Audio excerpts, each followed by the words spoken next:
Hypothalamus artificial intelligence, HI. Digital transformation powered by real-time autonomous and intelligent algorithms. Presents its decision-making artificial intelligence solutions for Homeland Security. Case, defending critical infrastructure. Sun Tzu, in the book The Art of War said, "Every battle is won before it is fought." In the war on terror, planning supported by the scientific method can avoid conflicts, so that many battles are won without a fight. For disasters caused by the humans it implies. The overall objective is to minimize the potential economic and human loss, and the social impact of the terrorist attack. To do this, models are proposed that study the opponent and hypothesize the decisions that can be made, using game theory models, on where, when and how to allocate defense resources. The state-of-the-art of scientific planning of confrontations, attackers versus defenders, is the use of competitive game concepts developed by John Nash.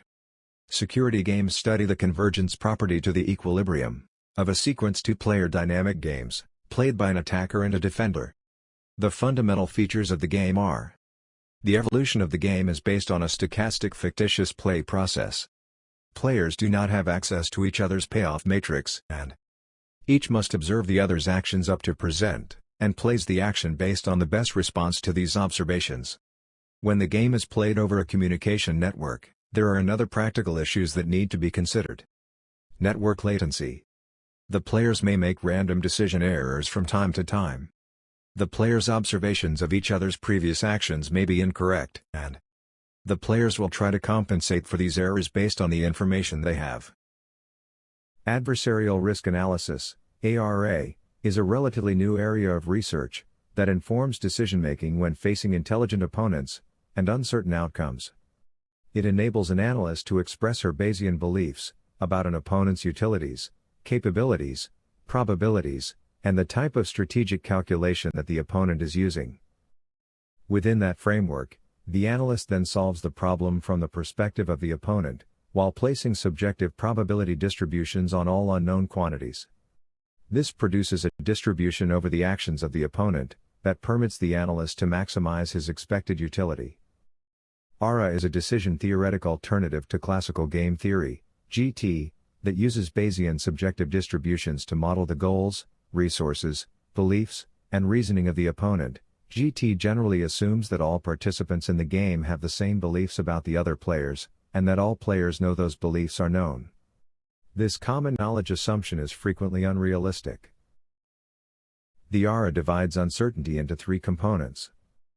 Random is the uncertainty in the outcome conditioned by the choices of the opponent.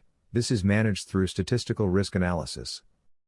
Epistemic, a competitor does not know the opponent's utility function, nor the evaluation of the probability of outcomes, conditioned on decisions, nor even his resources, but a Bayesian competitor must be comfortable making subjective probability evaluations on each of these quantities, and conceptual, it reflects the fact that the competitor doesn't know how his opponent makes his decision. Maybe that the opponent is a game theorist, and looks for an equilibrium solution, or that randomizes, or follows some other protocol. ARA can lead to mathematical formulations whose complexity is comparable to that found in GT. There is no easy way to reason about other people's strategic thinking in realistic situations.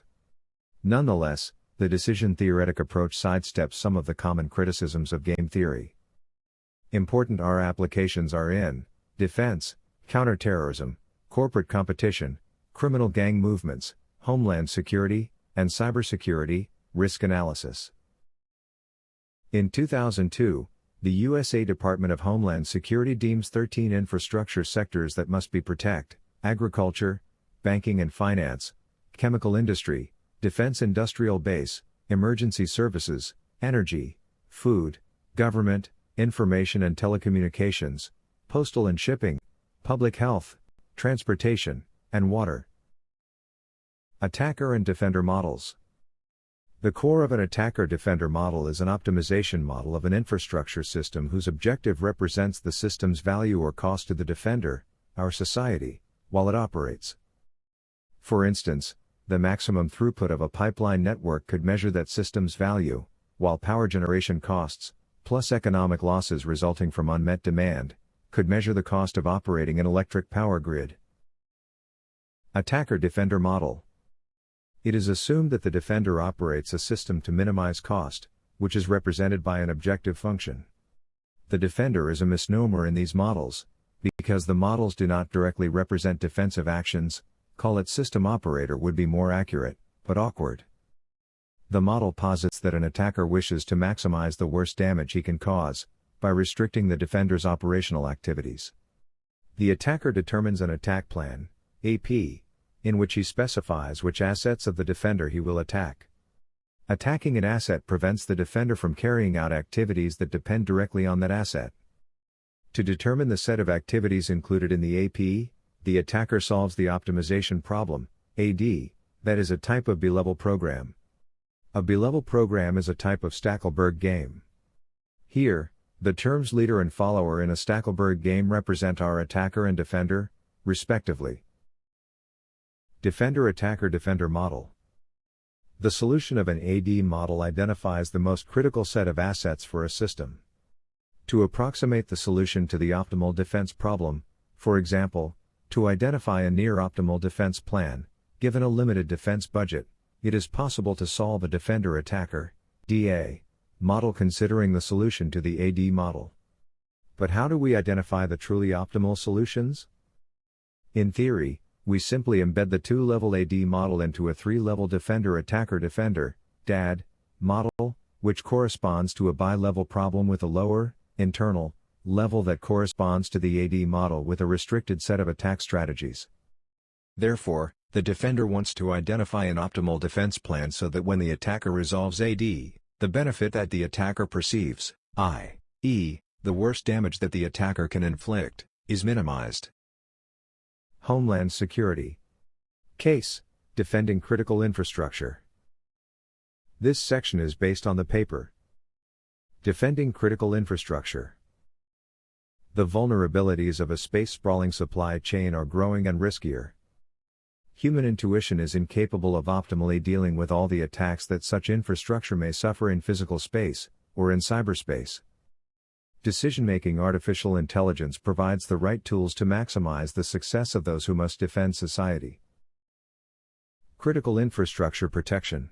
Development of tools to anticipate, identify, and measure the risks to which a nation or region's critical infrastructure is exposed. This is to reduce the risks and consequences of an attack. B-level and tri-level optimization models to make critical infrastructure more resilient against terrorist attacks are used. Each model features an intelligent attacker, terrorists, and a defender, us, information transparency, and sequential actions by attacker and defender. 3 real examples are presented. The U.S. Strategic Petroleum Reserve, the U.S. Border Patrol at Yuma, Arizona, and an electrical transmission system. Each exercise gathers open-source data on a real-world infrastructure system, develops an appropriate B-level or tri-level model, and uses these to identify vulnerabilities in the system, or to plan an optimal defense. Only the first case is discussed in this presentation. The U.S. Strategic Petroleum Reserve. Attacker-defender model. The case seeks a defensive plan for the SPR that lies in Louisiana. Figure depicts that section as a network, showing the Bayou Choctaw and West Hackberry storage sites as source nodes, 4 refineries, 4 ports, and 14 export pipelines as sink nodes, several pumping stations and junctions as transshipment nodes, and several pipeline sections connecting the nodes as network arcs. For 3 defensive options, optimal attack plans were evaluated assuming that the attacker can destroy any network components. Below are the defense options and results. Baseline: no defense. Destroying only 2 components of the system, the sources, reduces the optimal performance of the system to 0, i.e., it leads to the most expensive possible system operation. Therefore, a sensible defensive plan must include the sources. Protect critical core components. Uncover a critical backbone of components that, if protected, ensures the connection of the 2 sources to many, usually redundant, parts of the distribution network. With the backbone defended, at least 7 undefended components must be destroyed, before the system's maximum output drops below half. Protect a 10-mile radius safety zone around each source. This protects 3/4 of the system's capacity for any conceivable number of attacks. The decision depends on an analysis of assumed cost versus protected capacity, which must be performed by the decision maker. Border Patrol, Defender-Attacker Model. In particular, the model wants to improve the likelihood that border defenses will detect a foreigner, who may be a terrorist, trying to infiltrate the country. For simplicity's sake, it is assumed that a single infiltrator will choose from a set of known routes to attempt to enter the U.S. illegally. The figure shows a map of the UMA border area, along with a skeleton of the infiltration network, that describes the routes an infiltrator might take from Mexico into the U.S., through conventional portals, or through road or trail raids. The intent is to spend a limited security budget on procedural changes, sensors, highway patrols, and helicopter patrols, to increase the odds of detection at individual arcs and thus maximize the likelihood of overall detection. Options for procedural changes include closure of certain legal portals, and use of sensors, or helicopter patrols, for the detection and signaling of ground units. Ground units are vehicles and crews that follow signals from helicopter patrols. It was to study 4 scenarios. The results are specified in terms of probability of detection. Baseline: no security improvements. An infiltrator would cross the border and traverse downtown Yuma, exiting the city to the northeast. Probability of detection equals 0.04. 1 checkpoint, 1 remote observation post, 2 road patrols, sensors to cover at most 15 road segments, and 1 helicopter, all visible to the infiltrator. Probability of detection equals 0.07. 2 checkpoints, 1 remote observation post, 2 road patrols, sensors to cover at most 15 road segments, and 1 helicopter, all visible to the infiltrator. Probability of detection equals 0.11. Surprise interdiction of downtown Yuma infiltration route. 1 hidden sensor field, and 2 surprise roadblocks are located optimally. The probability of detection rises to 0.60 because information has been hidden from the infiltrator. This represents an interesting use of a Stackelberg game in which we fool the follower, infiltrator or attacker, into playing one game but evaluate success according to another that is more advantageous to the defender. This game will be played many times, however, the infiltrator will eventually catch on to the ruse. 2-person zero-sum game theory may be needed here.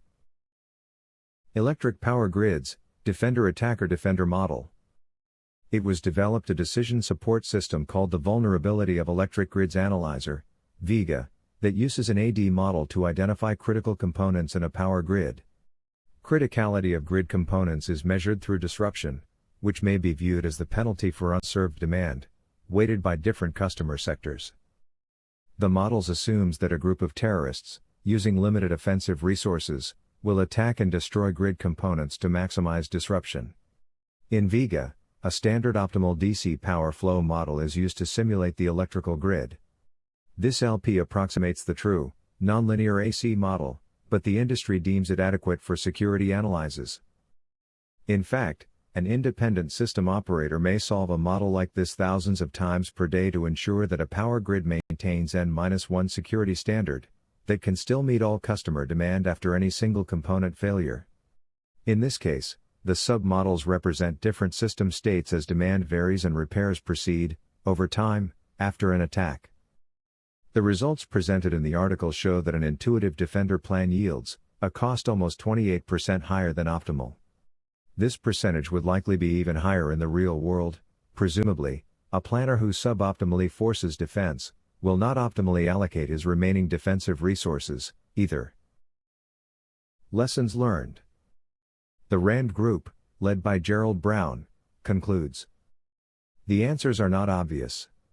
The most damaging coordinated attacks, and the most effective defenses, can be unintuitive. This public infrastructure is huge and complex. The analysis of such a large infrastructure deserves rigorous, optimizing, and decision support tools, to formalize the notion of a transparent, two-sided conflict. High-fidelity models are achievable. We can formulate, find data for, and quickly solve high-fidelity models of critical infrastructure systems. Simpler, aggregated models may appeal, but unless verified by high-fidelity models, their answers will always be suspect, and insights may be lost. Heuristics and rules of thumb are useful, but not for identifying vulnerability. A reasonable heuristic for identifying good sets of defensive actions leads to sensible defensive plans, only if the system is very simple, or if the attacker is naive. If we base defensive measures on heuristically identified near-optimal attacks, we run the risk of being attacked by an aggressor who is smarter than us and our heuristics. Reliability is not the answer. We need to protect groups of critical components in our infrastructure systems, rather than backing up less reliable components. Malicious and coordinated attacks can be more damaging than random acts of nature. The attacker has the advantage. This is the opposite of classical military theory, and occurs, in part, because of the asymmetrical nature of this conflict. The defender must protect a huge, dispersed set of targets, while the attacker only needs to concentrate on a small set of chosen targets, to maximize damage. The data is available to everyone. The attacker also has an advantage in terms of information. Government agencies have created websites that offer a lot of useful information, to both citizens and terrorists. There must be an appropriate balance between the public's right to know, and the publicity of our vulnerabilities. Some systems are naturally robust, while others are not. Our road networks should be remarkably robust.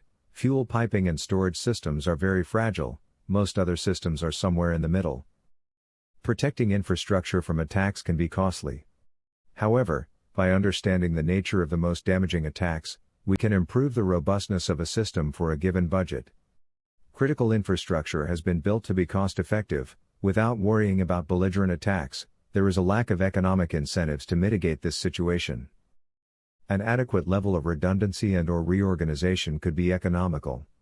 Some types of infrastructure, for example, supply chains, will benefit, at low cost, by adding some alternative shipping routes, or by wisely relocating acceleration capacity. Like Herbert Simon, hypothalamus artificial intelligence believes that the computer-based mathematical modeling is the greatest invention of all times. Thank you for your attention.